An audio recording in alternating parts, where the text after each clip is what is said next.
What's up, guys? Welcome back to another video, and it feels like it's been a long time since I've made a video like this, but here we have the Marvel Legends Loki. Now, absolutely loved the show Loki, and I've really loved the characters and like just a lot about it I really did love, which is kind of weird that I put off this video for so long, mainly because the figure is not as interesting, so that's going to make it a very quick review, but I'm sure you guys don't want to hear my voice for that long, so hey, it's a plus for you.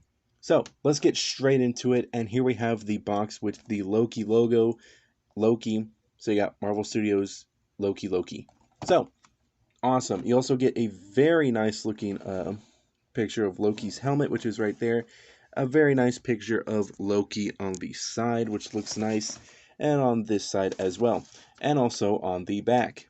But you pretty much have all the stats that are pretty much all the words right there, which is pretty nice, and you have all the figures that you can collect. So far, I just have these three. I still don't really care about getting any of those because, again, Falcon and the Winter Soldier didn't really, click with me. I still haven't even finished it, but maybe someday in the future. Possibly, maybe. We'll see.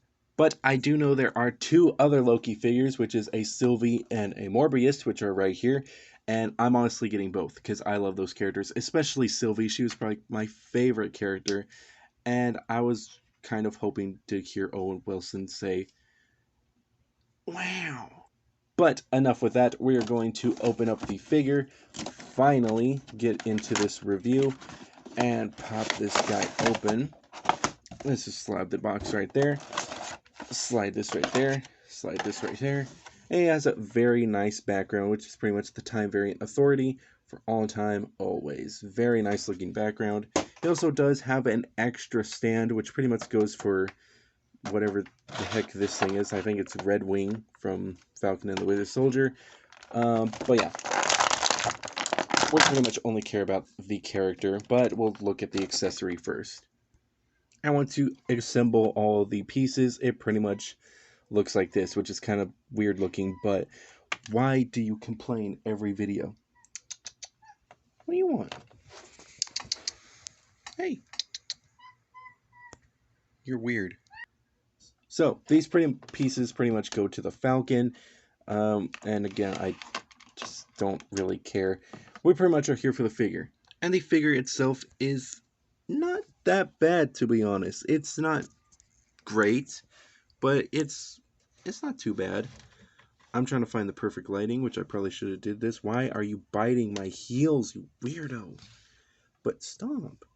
I'm trying to do stuff. Can you not? You're silly. But anyways, the figure itself is pretty cool, but it's honestly, again, not the most interesting figure. He pretty much does have a very nice leather jacket, which does have the symbol right there. If you can even see, hold on. If you can, hey, there you go.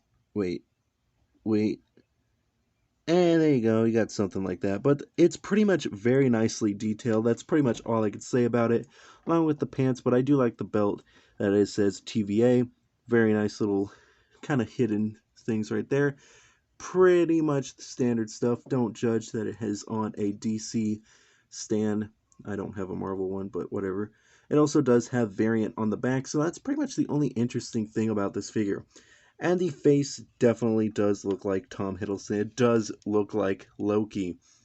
It looks super, super nice. Probably could be a tad bit better, but honestly, I think this is beautiful, and I really do like the sculpting of the hair. Very, very nice. As for posability, there's not anything too special, really. You pretty much go side to side, up, down. That's pretty much as high as he can really look, unless you kind of...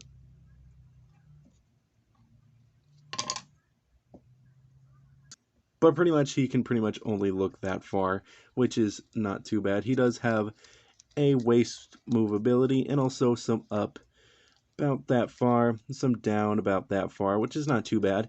He does have some arm movement here, which can rotate about right there. He does have a bend, double bend at the elbow, some posability at the arm, and it can go up and down, which is not too bad. For legs, he does have a pretty decent spread. He does have a nice little thigh swivel, and he doesn't move all the way back, but he does go forward that far. He does have a double bend. He has a toe up and down, or the foot up and down. He does have a very nice pivot, but no toe bend, which I'm like really used to since I've been handling a lot of McFarlane figures. But all in all, I think this figure is not too bad. You can get him with some nice posabilities, but honestly, it just doesn't look too bad. You can kind of get him into like a detective stand or whatever. But honestly, just posability is not really too fun for him since he really is not that great. And the fact that he doesn't really come with any accessories for himself besides these, but they're not really used for him.